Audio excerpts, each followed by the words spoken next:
This call is now being recorded. Yeah, keep your voice mute and switch on your videos. Yeah, Pooja Mahata, I can see you. Yes. Okay. Amartya, switch on your video mode. I want to see your face. Anushka, Samartha. Yeah, Anushka, I can see you. Nice seeing you all after a long time. Pranoy, yeah, Pranoy, I can see you. How are you? Sir, I'm Shubhajit, fine. How are you, sir? yeah, you can see I'm fine. Shubhajit, yeah, Onindi, You also. Shreyanath, keep your videos on. Once I start the class, you can switch it off. Okay, sir. Just get together. We must see each other. Samartha, I can see you. Good afternoon. Good afternoon, sir. Good afternoon.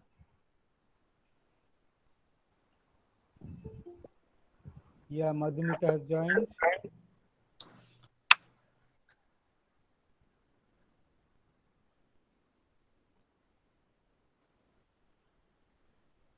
So all of you have received the email. You have joined through your emails. Yes, sir.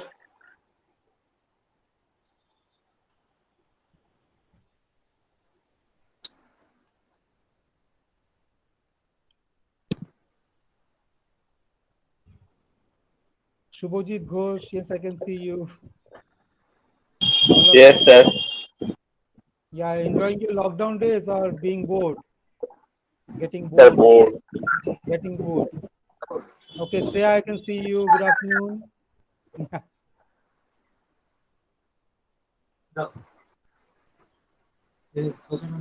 তুমি যাও জলটা Anindi,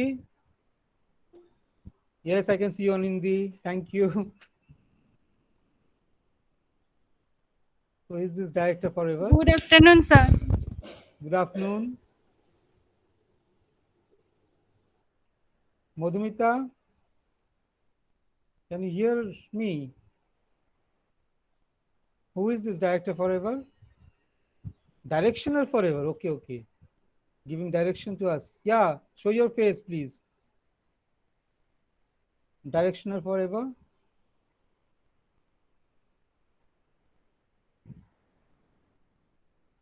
It's Topolobdha. Topolobdha. Directional Yes, forever. So why is she not showing her face? So Tarok is also joining. So today I will start with CC 5. Core course 5. From core course 5, I have two assignments. One is a poem by Alexei Sherman, Prose Testament. The other is a play by Tennessee Williams. Good afternoon, Tarok. Show your face. Abir has also joined. Abir, show your face. I want to see the length of your hair. Abir? Abir is now a superstar or what? Yes, sir. Yes, sir. Show, Okay, show sir. I'm your face showing. to us. Yeah. Okay, sir. Okay, sir. Megha, good afternoon. Just show your face once at least. Yes, Megha, I can see you. Good afternoon.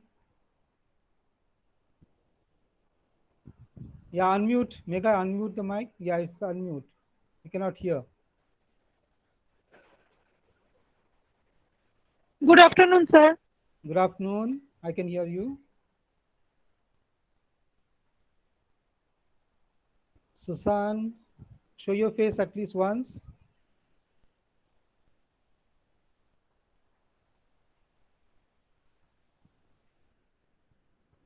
Good afternoon, Sushan. Good afternoon, sir. Good afternoon. As I was saying, we will start with Tennessee Williams, A Streetcar Named Desire. You don't have the text with you? So today I will give the introductory lecture. Sir, I have the text. Okay, sir. I will give the introductory lecture to Tennessee Williams, and from there I will be sharing the text with you. Sir, I have the text. Yeah, on the screen I will be sharing the text so that you can also have. And online I will share the text. Rana, you have joined? Yes, Rana, show your face at least once. Rana.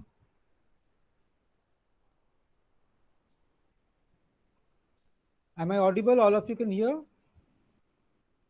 Yes, Yes, sir. sir. Yes, sir. Yes, sir. Yes, sir. Okay.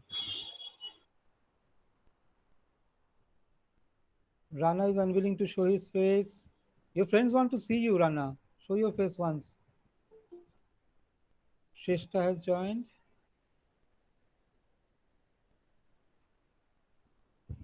So do you have connectivity issues? Anyone?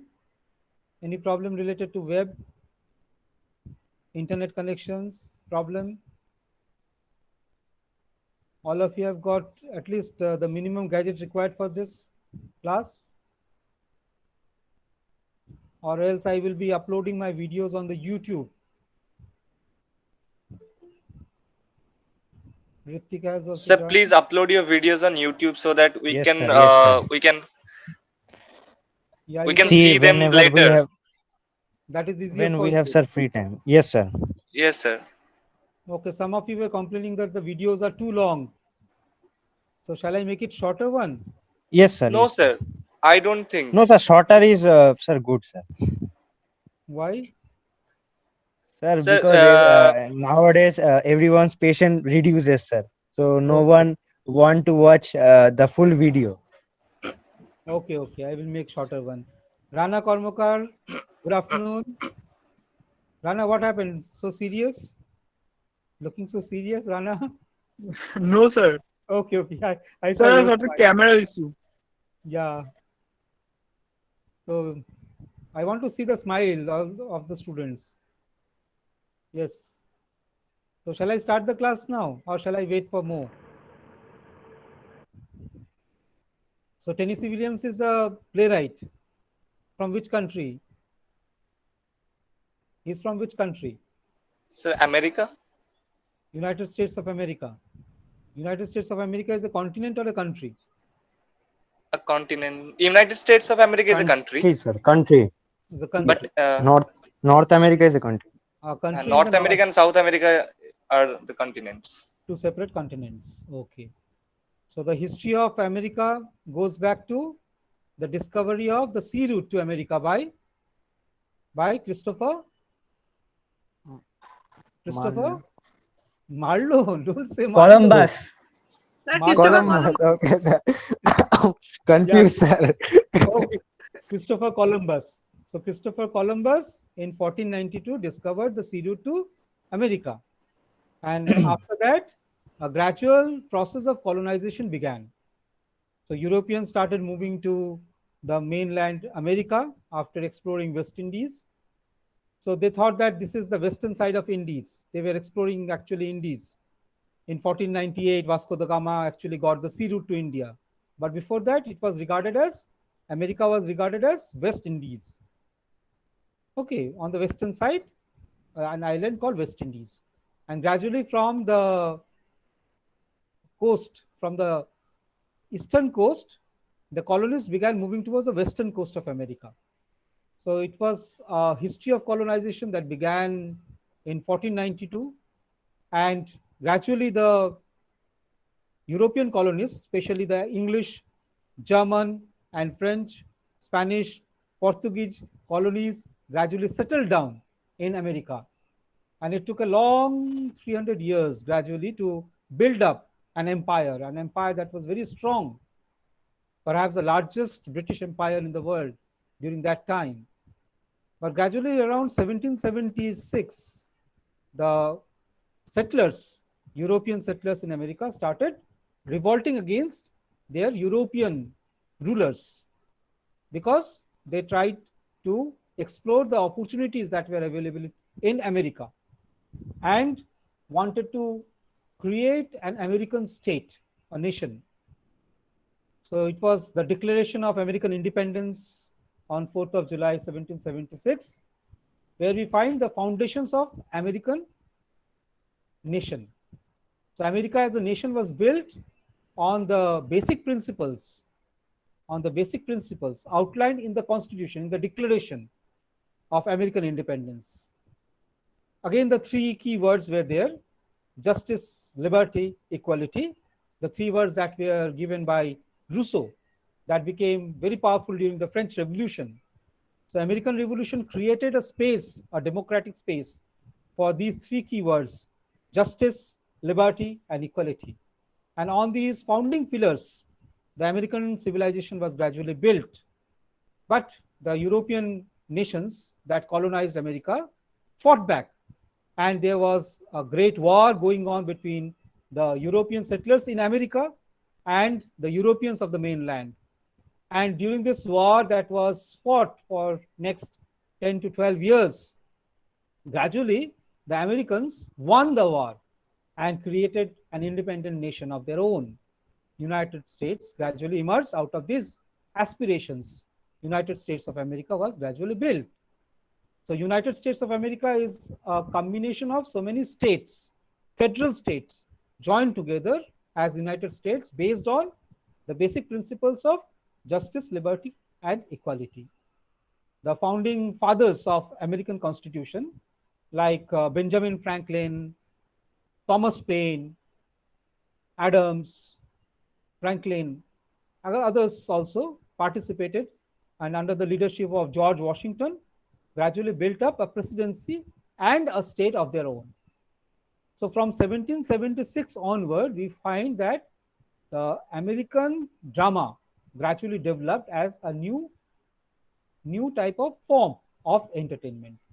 Even before 1776, there were, of course, several types of performances that were taking place in Americas, both the North America and the South America. The Aboriginals of America, whom we now called American Indians, had a very rich civilization, a centuries old, millennia old civilizations.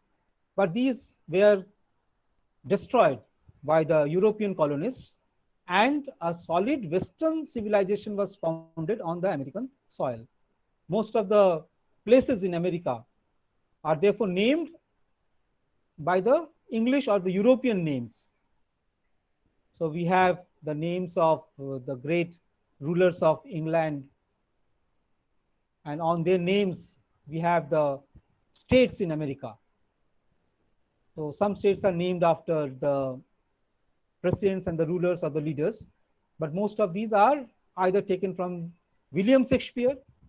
Several places are there from Shakespearean plays, names. So this is the Newfoundland. Newfoundland, the most modern of countries that evolved, was called the United States. So from 1776 onward, there also grew an independent drama of America. But this independent drama of America was immensely influenced, as I said, by the works of the European counterparts, especially the English writers. English writers like definitely William Shakespeare, Christopher Marlowe, John Webster, Ben Jonson had already entered the American consciousness and had a solid footing on the American drama. Permanent stages in America came late. So it started around 1780s, 90s, that new type of theaters were built across America, especially around the New York City. New York City is on the eastern coast of the United States. And on the other end, on the western coast, we have the Hollywood, California. So from the east to the west, there was a gradual movement of the European colonists. And this movement is called the Western movement. So this is called the movement towards the West. And in the drama, we usually find New York-centric development that incorporated the plays of the European counterparts. So European plays were adapted, performed on the English stage, and several playwrights became very popular on the American stage. American independent drama also gradually developed. New writers started writing plays, And it was only during the late 19th century do we find the development of independent American drama. But there too we find again the influence of the European writers like Henrik Ibsen. Henrik Ibsen's plays are very famous. He is a Norwegian playwright, European playwright, whose plays went to America, and his plays like A Doll's House or An Enemy of the People became very popular on the American stage. American stage that is centered around New York City is also centered around a street. The name of the street is Broadway Street. Okay, Broadway, simply called Broadway. So the theater in America is primarily known as Broadway theater. Is it clear? As because the theaters are built on the two sides of the Broadway lane in the New York City. Just do some Google map searching and you will see that Broadway is a name of a street in New York City, and on the side of the Broadway we have the new theaters, the theaters that were built from 1850 onwards. These American theaters were built or modeled on the expensive proscenium theaters of Europe. The same theater architecture was used on the Broadway theaters, and such theaters definitely adapted the English plays, and the performance technique was similar to that of the European stage plays that were performed during that time in England, in London, or in other European capitals. So this was called the Broadway theater. So Broadway theater was definitely very rich, expensive, and required a large financial resources for production of plays. And from 1850 to 1940, the Broadway had its monopoly over the American theater, and only good writers whose plays are successful in Europe were accommodated for the Broadway performances. During that period, we have a gradual development of drama and new American plays were being written. But the themes were essentially Europeans. In the history of 20th century drama, we have the gradual development of different forms of American theater. So in 20th century, we can divide the American theater into different types. First, it began with the expensive form of theater, basically the theater that was well made. By well made play, I mean plays that are suitable for the West End theater of London. London also has a theater para called West End theater. So there we have theater houses, and the plays that were suitable for the London West End theater became popular on the Broadway theaters. So this was naturalistic play, plays that are well made, having a very good plot with a beginning, a middle, and an end, well constructed with multiple characters and with a clear-cut picture of the contemporary social life. These are also called social dramas, plays that are naturalistic. That means it represents the reality as a slice of life, life as it is. So the stories drawn from our ordinary contemporary life were taken during that period on the stage, and writers scripted their plays accordingly. Around 1930s, however, we find a gradual shift away from that type of theater, and a new left-wing theater developed in America. This left-wing theater was not as expensive as the Broadway theater, and this type of theater was essentially built on the basis of the struggle of the proletariat class, of the working class, and of the common Americans who revolted against the expansive capitalism that was there in America and is still there even today. So this left-wing theater of writers like Clifford Odets, he wrote a play called Waiting for Lefty, where the mill workers are on strike and they are all waiting for a leader, union leader named Lefty, to return and address the laborers, the workers, and guide them towards a suitable future and lead the revolution to a necessary conclusion. In Clifford Order's play, however, Lefty does not come. They keep on waiting for Lefty, Lefty does not come. And another writer, Elmer Rice, also presented some plays where we have a critique of the capitalist mode of production. So while theater from 1900 to 1930 was based on the main economic mode of production that was prevalent in America during that time, that was called the capitalist mode of production, that produced naturalist play, well-made play suitable for the Broadway theater. From 1930s onward, we have a gradual shift from the dominant theatrical mode to a more left-oriented theatrical mode of performance. This theater was, of course, revolutionary, and this was due to the coming of so many good writers from Europe. European society was then engaged in a war, civil war, internal war, strife, that will gradually lead on to the Second World War that started in the year 1939.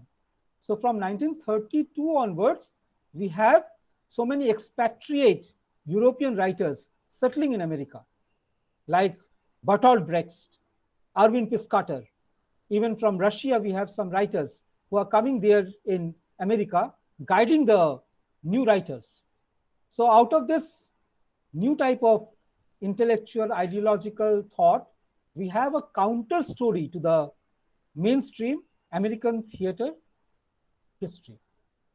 However, this contradictory impulse in the American theater too was crushed down by the dominant modes of the ruling class that did not allow such counterproductive, antagonistic, contradictory voices to emerge.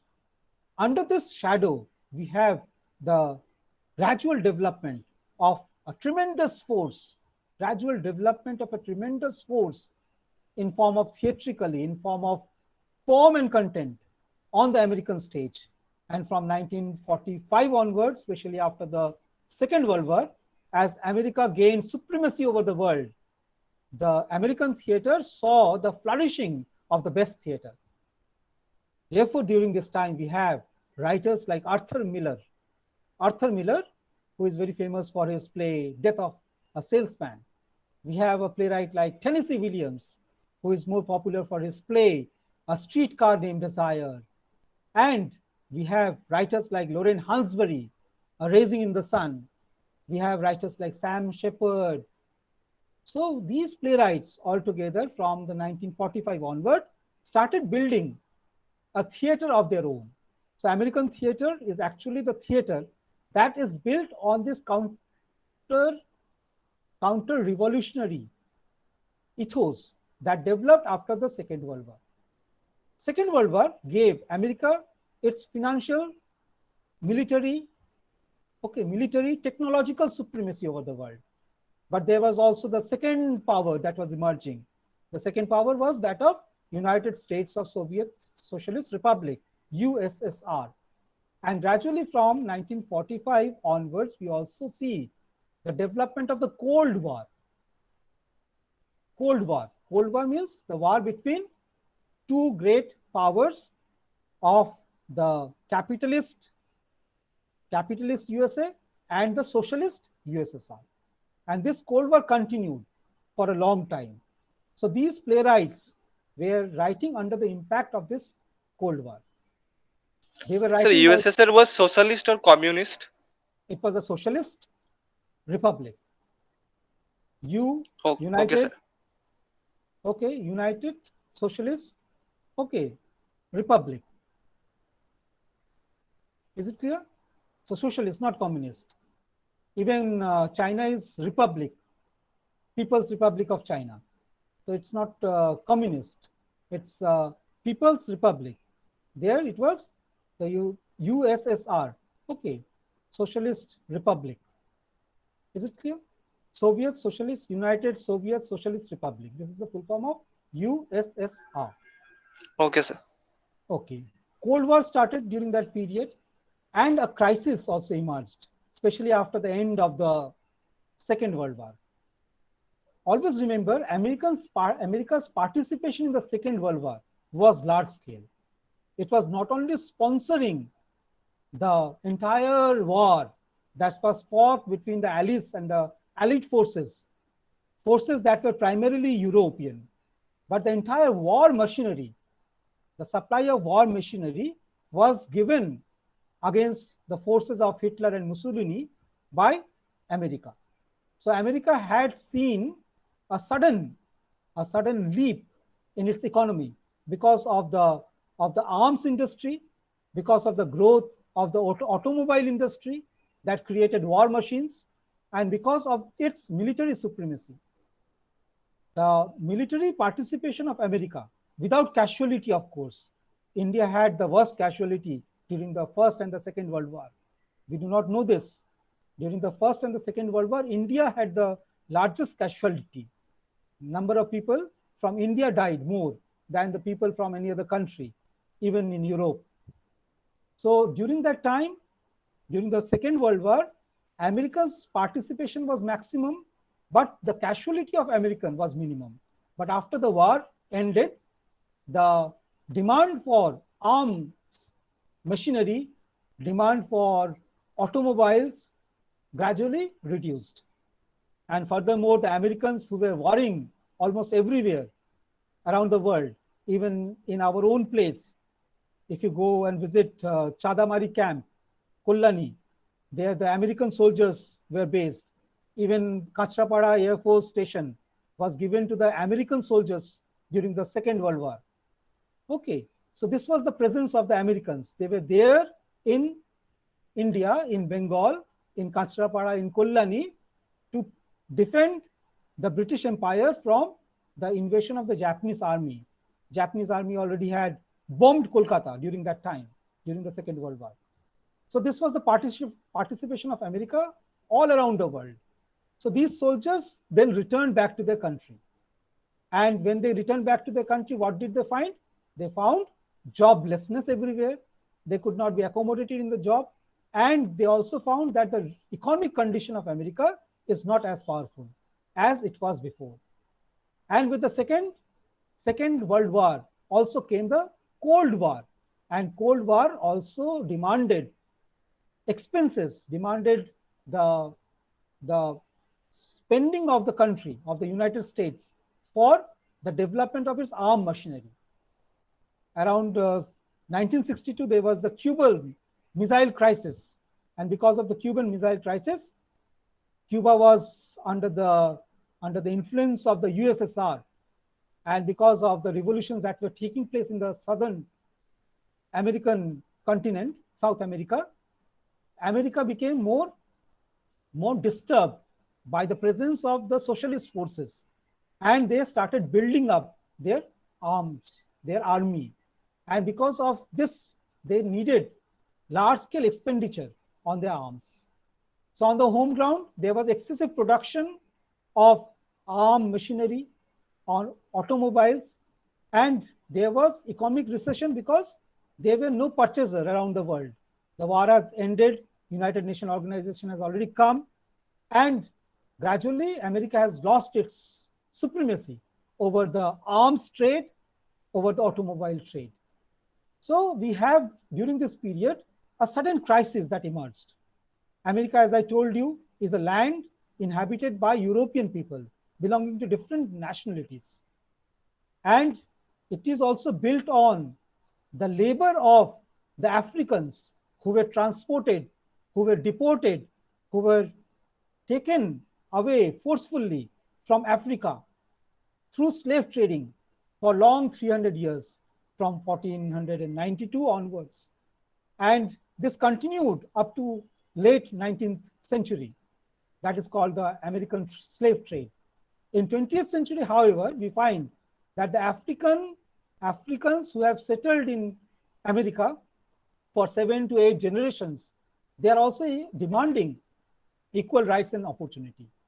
Just go back to 1945 in America, we find that the women in America do not have a proper voting rights, and for that citizenship is essential. Citizenship is only given to the Europeans who have settled in America for a long time, who can call themselves as white Americans. Okay, those who have come after 1930s to America, they are not given citizenship right or voting right. The Africans who have worked, toiled, and contributed a lot to the making of America, they were not having any kind of voting right during that period. So we have people belonging to different race, different class, different nationalities who have settled in America, denied the basic voting rights. So from 1945 onwards, we have a development of a new type of cultural consciousness that demanded equal rights and opportunities for all the people who have settled in America. So this was not liked by the ruling class, the white, racist American ruling class during that period, and it was regarded as a kind of assault to the supremacy of American nation. So a counter attack was carried on by those who were in the ruling class, and under John MacArthur, he is very famous for his McCarthyism. So under him, a kind of committee was formed. This committee was called the Committee for Un-American Activities. So this committee that was asked to monitor the un-American activities started spying on the lives of non-Americans who have come to America, have settled, and they were suspected to be persons with dubious credentials and were accused of seditions, anti-government activities, and gradually they were denied the rights of equality in America. So these 15 years from 1945 to 1960 can be seen as the revolution that is gradually building up in America, that will explode in the 1960s. So John F. Kennedy became the president of the United States of America, and with his famous presidential address to the nation, I just quote from that presidential address of John F. Kennedy: ask not what the country can give you. Ask not what the country can give you, but ask yourself what you can give to your country. So that was the nationalism, the hope, the aspiration that John F. Kennedy brought to the American consciousness. But gradually we have the counter-revolutionary forces who found themselves alienated from this discourse of America. They started asking for equal rights and opportunities. And under Martin Luther, gradually developed the great civil rights movement. And on the streets, on the schools, campuses, university campuses, college campuses, we have the gradual development of counter-revolutionary culture that demanded a more participatory type of democracy, a democracy by the people, of the people, for the people, that will allow all the Americans to contribute to the making and building of the nation. They started demanding voting rights, equality. American society during that period, as we find in South Africa up to 1990, the culture of apartheid. Apartheid, you understand, where the people are discriminated on the basis of their color of skin, on the basis of the race. That racial discrimination was sanctioned. Separate coaches, buses, cars, job sectors, these were allowed to the Americans and allowed to the Afro-Americans. So under Martin Luther, the civil rights movement started. And we remember the songs that were sung on the streets. You remember the song, "We Shall Overcome"? Can we sing the song together, "We Shall Overcome"? That was sung on the streets of America during that time. And the street singers, balladists, they all sang together. "We shall overcome, we shall..." Sing with me, please. Yeah, you are very excellent singers. Yeah, sing with me, please. "We shall overcome, we shall overcome. We shall overcome someday. Oh, deep in my heart, I do believe that we shall We overcome. shall overcome someday. Yeah, continue. We shall overcome. We shall overcome. We We shall shall overcome overcome someday. someday. Oh, deep Deep in my in heart, her, I I do do believe believe we we shall shall overcome overcome someday. someday. So then at that time started the great Vietnam War, and the soldiers, they participated in the Vietnam War. It was a war that was definitely to be lost by the Americans. So American participation in the Vietnam War was revolted against by the same Americans who took to the streets with their anti-war slogans. I remember Peter Seeger singing on the stage, "Where are all the flowers gone? Where are all the flowers gone? Long time waiting." So Bob Dylan, you remember Bob Dylan? Yeah, Bob Dylan is alive. He just released an album Yes, sir. during the lockdown. Yeah, Pranay, Bob Dylan song. I don't remember the song. I don't remember the lyrics. You don't remember the lyrics. Okay, Bob Dylan. So, how many roads must a man walk down before you call him a man? So I must refer to the song of the great American poet, "And miles to go before I sleep, and miles to go before I sleep." Who is the singer? Who is the poet of these lines? "And miles to go before I sleep, and miles to go before I sleep." Yes, who is the writer? The great American poet, new romantic poet. Yes? Wordsworth. No, Wordsworth was an English poet. So this poet is an American poet who is talking about the new America. "And miles to go before I sleep, and miles to go before I sleep." So you have read it in the school. Yeah? ISC board. Yes, Pradipto? Sir, some hymns. Robert Frost. Yeah, Frost wrote these lines. So again, this backdrop in the 1960s, Yes.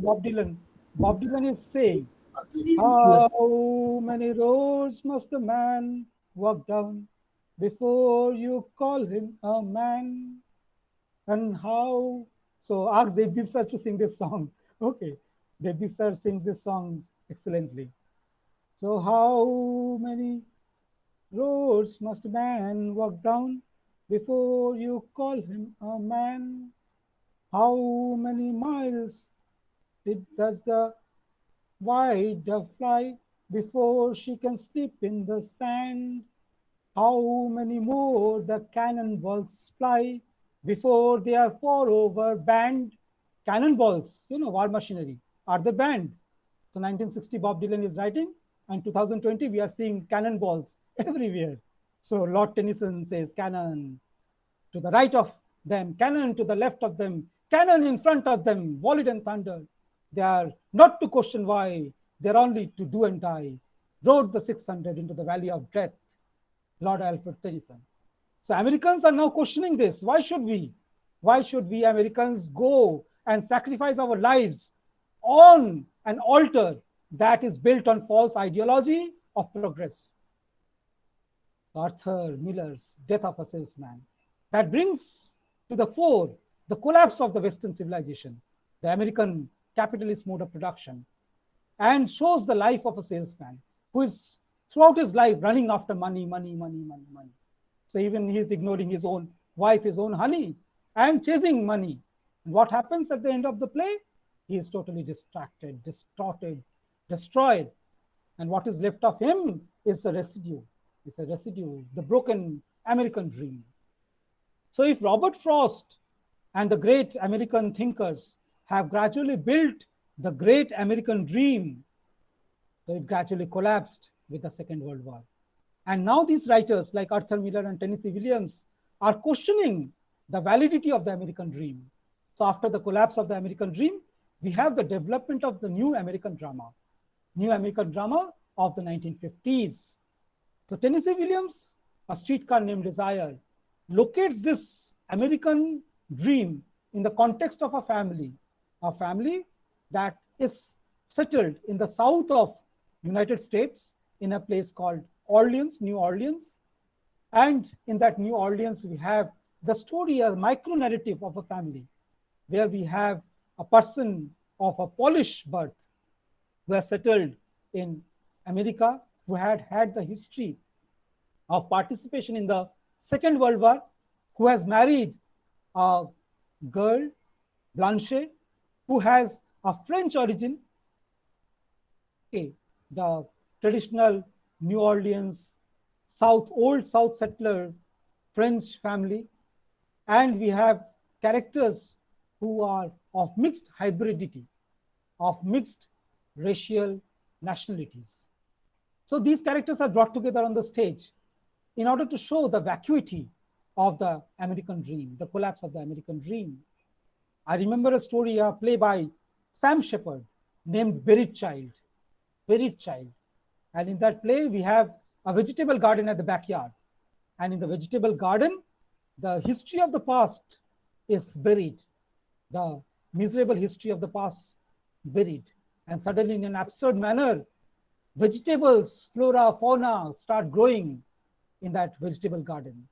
And the child that was buried by the inhabitants of the house gradually grows up.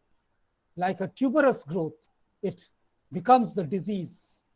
So America is not a sweet rose.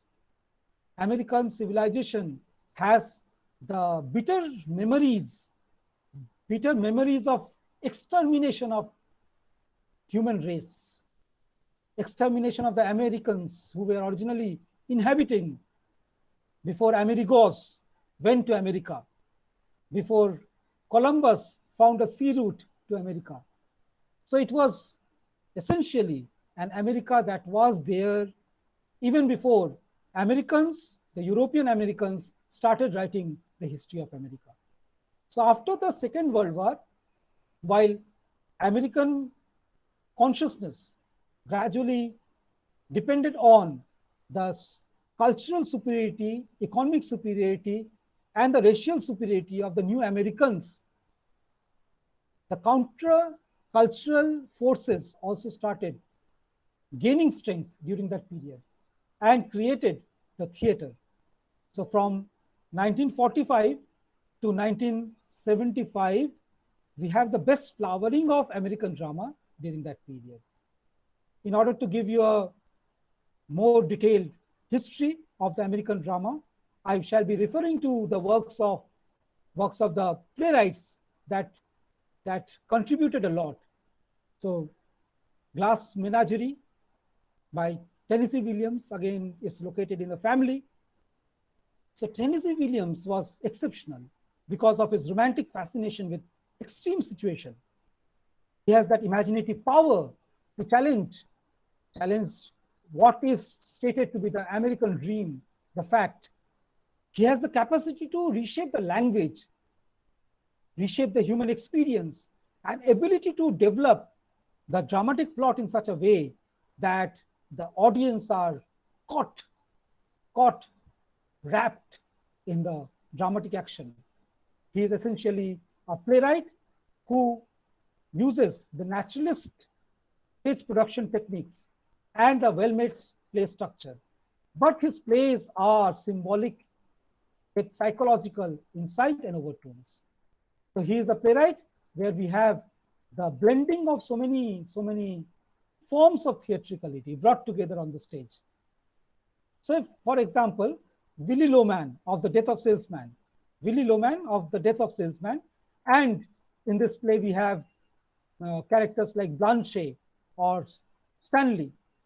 So if we place them together on the stage, we really find characters who are disturbed by the American modernity, trying to struggle against the adversities that the American modernity has caused to the personal life, to the psychological state. In Glass Menagerie, we have this extremity where we have characters drawn from middle class, lower middle class life, brought together and trying to contradict the expectations that are rife during that society, during that period. So Tennessee Williams was a hardcore romantic in the sense that he was attempting a kind of sardonic revelation of the apocalypse that was taking place in America then. Apocalypse refers to doomsday. So the doomsday of Americans' familial life is presented best in the works of Tennessee Williams. So it is very tempting, definitely, to analyze the plays of Tennessee Williams, but the analysis of the play also depends on our awareness of the socio-cultural and economic background of the period. So in the world that is a real world, we cannot separate this real world from an artificial world. It is not a well-made romantic world, but a real world gone awry, and definitely a world that has been placed in a kind of cusp between American modernity and progress, and the sufferings of the common American citizens.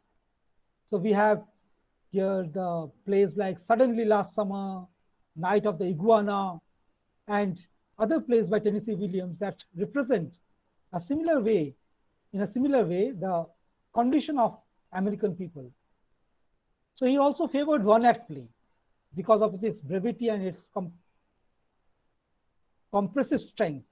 So he had favored the one-act form because he found this one-act play much easier.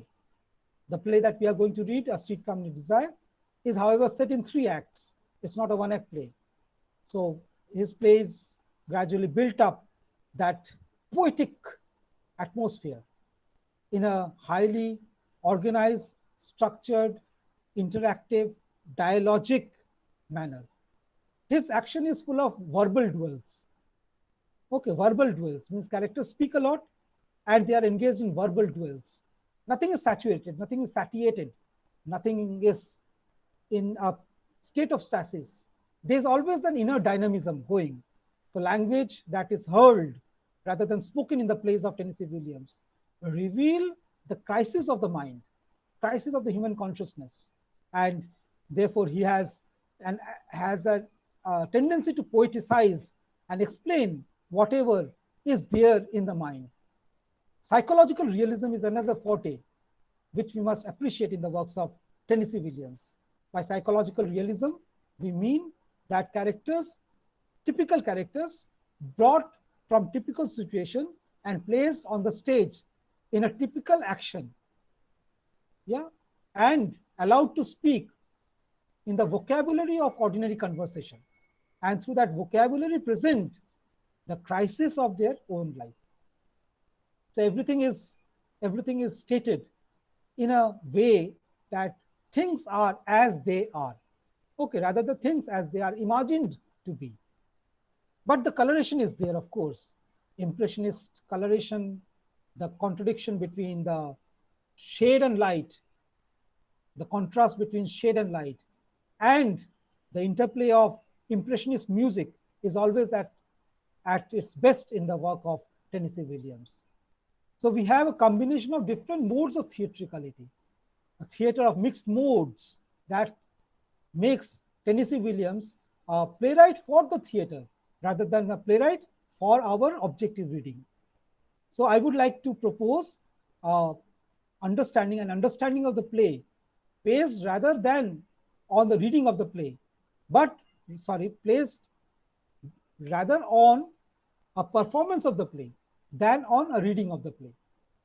So here we have a language that is effusive, style of speech designed to draw our attention, to distort and to deceive.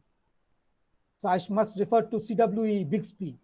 C.W.E. Bixby, in his famous essay on modern American drama, published as a book, talked about Tennessee Williams. And he says that Tennessee Williams is detached from the reality of experience. It is a mask which conceals a truth which the characters cannot articulate. And it is that doubtless that contradiction, the irony, which is heightened by theater, in which appearance and reality coexist in an instant, in the same instant, in which language and action are in conflict, and words are placed under a tension which may be felt rather than heard. So we have an interplay of what is and what is not in the plays of Tennessee Williams. So surface reality is there, and under the surface reality, there is a psychological reality. And there is a sharp contradiction between what is the surface, what is the Facebook reality, and what is the trace book reality, what is there inside the mind of the characters. So his subtle handling of the irony of appearance and reality, the contradiction between irony and contradiction between appearance and reality makes Tennyson's plays very strong dramatization of the inner conflict of human mind. So in A Streetcar Named Desire, we find this conflict at the core. We have major productions of the play. So I remember the production on the Broadway. I talked about the Broadway theater on the Broadway by Marlon Brando, and that was later on adapted as a cinema, as a film. The theater was adapted as a film. So very strong and powerful acting on the Broadway in a naturalist form was seen. And definitely through that performance, contradiction and irony between appearance and reality that coexist within the same moment, in the same instant, get revealed. Tennessee Williams once said that poetry does not have to be words. Just remember this, poetry does not have to be words. So verbal poetry is not the only poetry that is available. In drama, drama is the poetry that surpasses the limitations of verbal poetry, because on the stage we have the coexistence of the verbal with the gestural, with the gestic, with the performative language that can also be poetic. So the stage properties that are naturalistic on the stage gradually become poetic, and even the stage props show the contradiction between appearance and reality. For example, A Streetcar Named Desire contains a lamp, lamp, and that lamp is used as a source of light. Usually in naturalist production, we use such naturalistic props as source of light. And in that play, that source of light become a subject, as because the character of Blanche that is kept by Blanche in darkness always. She somehow tries to hide her face, and this hiding of her face is also the theme of the play, because she has so many stories that are not to be told to others. There are so many stories, false stories, that are told to others. So the sharp contradictions between the told stories and the untold stories is presented through the metaphoric use of a stage property, a simple lamp that is placed on the stage. So this is his poetic quality. So Tennessee Williams said that poetry does not depend only on words. In the theater, it can be situations. Even silences can be poetic in theater. I remember Harold Pinter. Harold Pinter is another great writer who wrote The Birthday Party and other plays. And in the plays of Harold Pinter, we also find a similar preoccupation with language and silence. So silences usually in stage show the depression of the character. The character is not speaking something, but through action, through repressed reactions, emotional reactions and responses, they reveal a lot. So silence also contribute to the poetic meaning of Tennessee Williams' plays.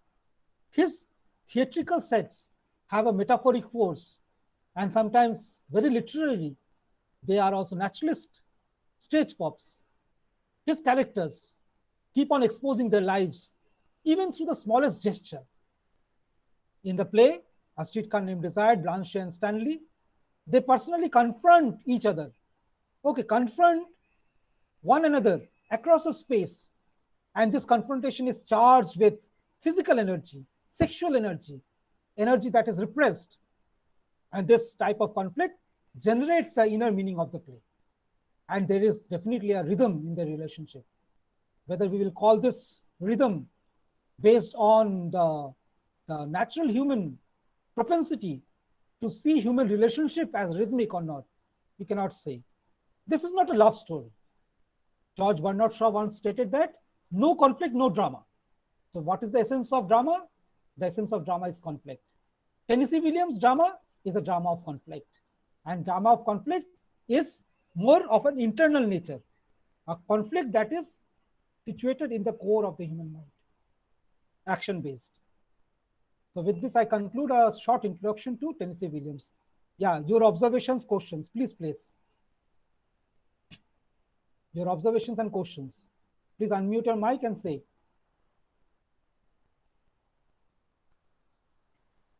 Any question?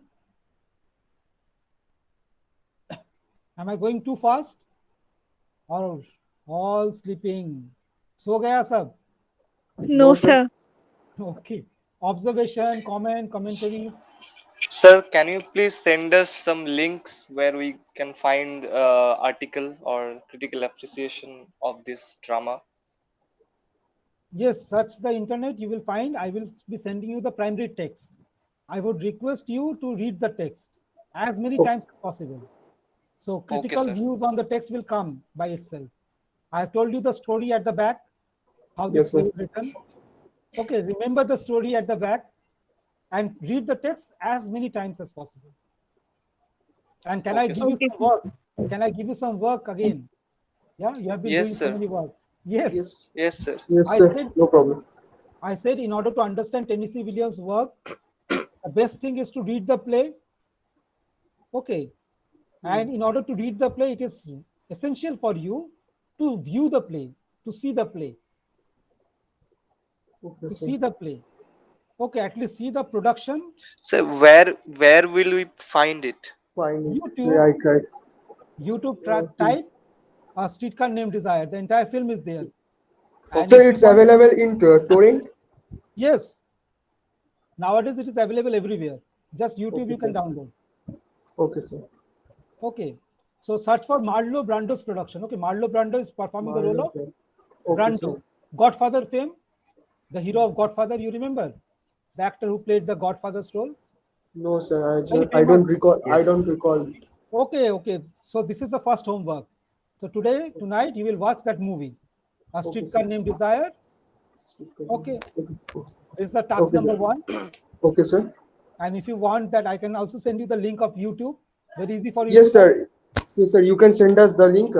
It will be very helpful us. Don't depend on me. So you have your tab, you search for that. Okay, Yes, sir. sir. Okay, sir. So Okay, We sir. will No problem. search. Okay, I No, will be sir. sending. No problem. I will be sending you the text. Okay, sir. Okay, PDF file of the text. After seeing the movie, you will read the text at home. Okay, task sir. number 2. Task number 2. And task number 3 will be performance. Okay. So you will take the text in your hand. I will be assigning you roles and you will be reading the text. I will go for recording of the text. Okay. Okay, sir. Okay. So you have to prepare the roles. So I will Okay. distribute the roles roll number wise. Okay. Okay, sir. Your task will be to dress yourself in the role of the character after seeing the movie. Okay. Take the text in hand and read your portion online. Okay, Okay, sir. sir. Okay, Okay. I sir. will be Okay, recording sir. that entire process. Okay, sir. Sir, any news of internal exam? We will decide. This text is for internal. So think that this is for Sir. internal assessment. It has always started. Paper Okay, CC5. Sir, Paper CC5. This text, A Streetcar Named Desire, is for your internal assessment. So that okay, this is for your internal assessment, and the task has already started. Okay. Any other question from the discussion Sir. that I have done? Yes, Pranay. sir, the date has been finalized for the internal exam. So exam has already started. I have already given you the task. Okay, so this is our task for the exam, Yeah, for the internal exam. internal assessment.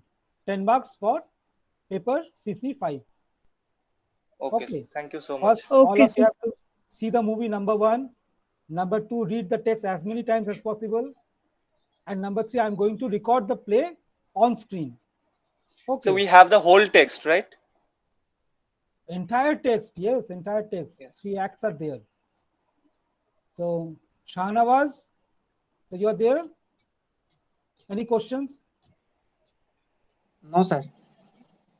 So, out of 57 students, 21 students are present. So, what about the rest? What about the rest?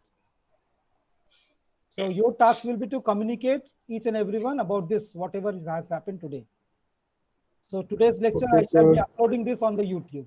The entire today's Okay. lecture that I delivered, I shall be uploading this on the YouTube. Okay, sir. Okay, any other question? No, sir. No question. Okay, now before exit, show your face and exit. Okay, say tata, bye bye, goodbye. পড়াশোনা করবো আমরা যাই। Okay. Goodbye, sir. Okay, bye. Goodbye, sir. Show your face once and say goodbye. Tata. Goodbye, sir. Bye. Happy reading. Stay Bye, well. sir. Nawaz, yeah. Samartha, Pooja, Anushka, tata. Bye, sir. Pradipto, tata. Goodbye, sir. Okay, bye. Saurabh, Bye, sir. Show the tata. Yes, Stay sir. well. Shubhajit, stay well. Okay, Bye, sir. bye.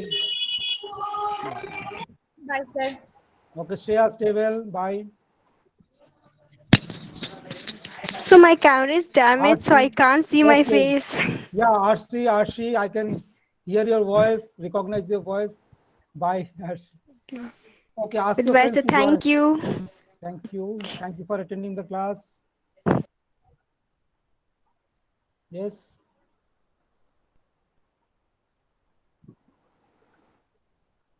So I also take leave now. Amorto, stay well. Yes, sir. Thank you, sir. Okay, bye. Rana, stay well.